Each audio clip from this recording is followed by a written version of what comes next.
Valideynler üçün körpə yaşında vəfat edib dünyasını dəyişmiş övladları qiyamət günü Allahın izni ilə şəfaətçi olacaqdır. Valideynlər üçün körpə yaşında vəfat edib dünyasını dəyişmiş övladları, yaxud ana bətnində ikən düşüb tələf olmuş övladları qiyamət günü Allahın izni ilə onların bağışlanıb əfv olunmaları, cənnətə daxil olub orada qalmaları üçün şəfaətçi olacaqdırlar. Bu haqda Allah Resulü Muhammed sallallahu aleyhi və səlləmdən çoxlu sayda hədislər vardır.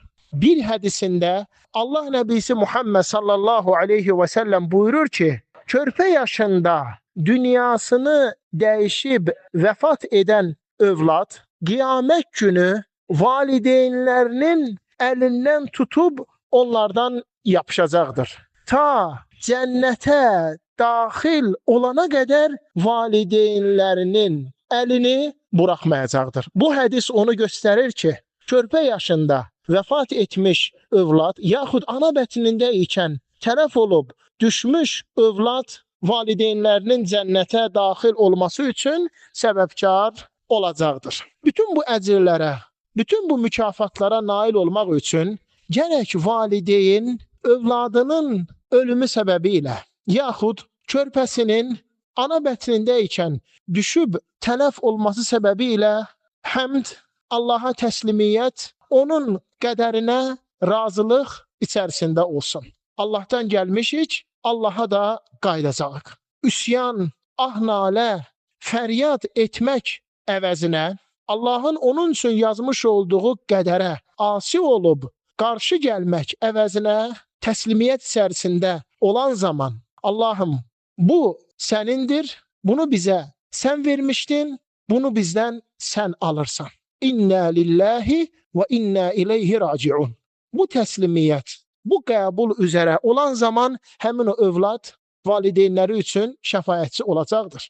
Allah Resulü Muhammed sallallahu aleyhi və səlləm bir hədisində buyurur ki, Adəm övladının övladı ölüb vəfat etdikdə Allah Teala mələklərə deyir, siz mənim qulumun övladının canını mı aldınız? Onlar deyirlər ki, bəli.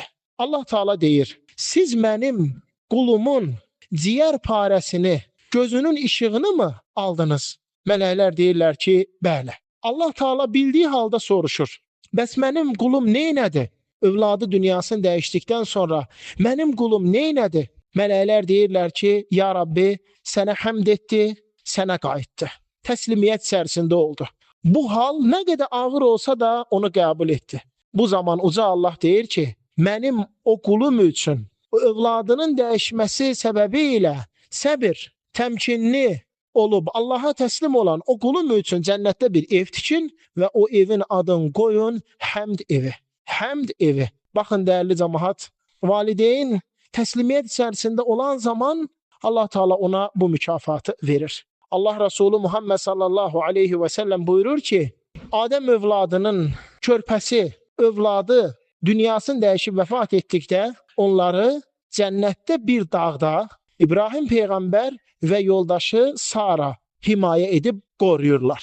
Ta ki qiyamət günü o övladı valideyninə qaytarana qədər himayə edib onlara baxıb onları qoruyurlar cənnətdə bir dağda. Bütün bu mükafatlar vardır. Ona görə də valideyn başına bu müsibət gələn zaman səbirli olmalı, dözümlü olmalı. Allah Taala'dan yenisini istəməli, xeyirlisini istəməli və bunun üçün çalışmalıdır. Amma üsyan etməsi, amma fəryad etməsi, amma qarşı gəlməsi isə bu böyük günahdır. Allah Teala bizləri və bütün müsəlman qardaş və bacılarımızı başına bir müsibət, bir sınaq, bir imtahan gələn zaman Allaha qayıdan, onun qədərinə təslim olan salih qullarından etsin.